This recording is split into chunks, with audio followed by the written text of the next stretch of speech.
তৃপ্তির ঢেকুর তুলছেন হেড কোচ হাভিয়ের কাবরেরা, যেখানে বাংলাদেশ দল ঢাকায় করেছিল প্রায় 1 মাসের ক্যাম্প, ক্লোজ ডোর অনুশীলন, কিন্তু তাতেও আসেনি কাঙ্ক্ষিত জয়। নেপালের বিপক্ষে প্রথম FIFA friendly match গোলশূন্য draw.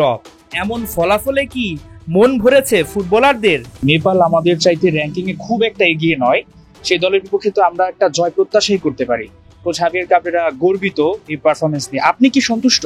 As a player প্রত্যেকটা দিন বা প্রত্যেকটা ম্যাচ ইমপ্রুভ করার জায়গা থাকে এবং চেষ্টা করে সব প্লেয়ার তার জায়গা থেকে ভালো করার। অপরচুনিটি ক্রিয়েট করতেছি, বাট আলটিমেটলি গোল পাচ্ছি না। কোচ তার জায়গা থেকে প্লেয়ারদেরকে যেটা বলছে, তার পার্সপেক্টিভ থেকে প্লেয়াররা সেটা করছে দেখে সে হয়তো বা এটা বলছে, বাট অ্যাজ এ প্লেয়ার আমরা চেষ্টা করতেছি যাতে ভালো করার এবং ভালো রেজাল্ট আসে। প্রত্যাশিত জয় মেলেনি, যদি কিন্তু হিসাব মিলিয়েও লাভ নেই।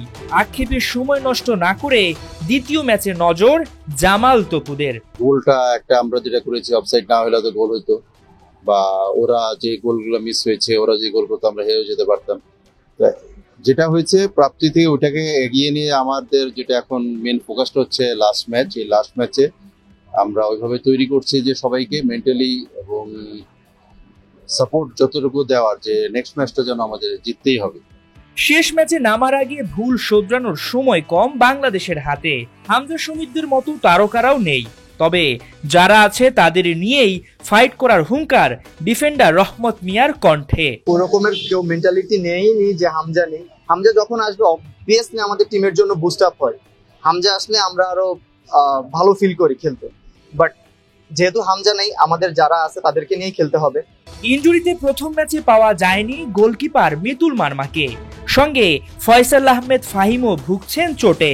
শেষ ম্যাচে ওদের দেখা যাবে তো? আশাবাদী কালকে প্র্যাকটিসে গিয়ে বুঝতে পারবো যে তাদের আসলে সার্বিক অবস্থাটা কি।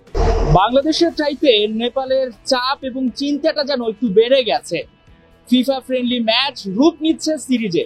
প্রায় 2 বছর পর ঘরের মাটিতে নিজেদের হোম ভেন্যুতে খেলছে নেপাল, যার কারণে একটা হোম ক্রাউড, সঙ্গে প্রথম ম্যাচ ড্র হওয়ার কারণে পরের ম্যাচটা জিতে সিরিজ জিততে চাইবে নেপালিজরা। যদিও এখন পর্যন্ত বাফুফের তরফ থেকে এ বিষয়ে কোনো ফাইনাল সিদ্ধান্ত আসেনি যে এটা কি সিরিজে রূপ নেবে কিনা। তবে নেপালিজদের যে সিরিয়াসনেস, আজকে তাদের প্র্যাকটিস সেশন না থাকলেও তারা মাঠে যাচ্ছে আরো একটু নিজেদের ঝালিয়ে নিতে, তাতেই বোঝা যায় সেকেন্ড ম্যাচ নিয়ে তারা কতটুকু গুরুত্ব দিচ্ছে। হাসান সজীব, 71, কাঠমান্ডু, নেপাল।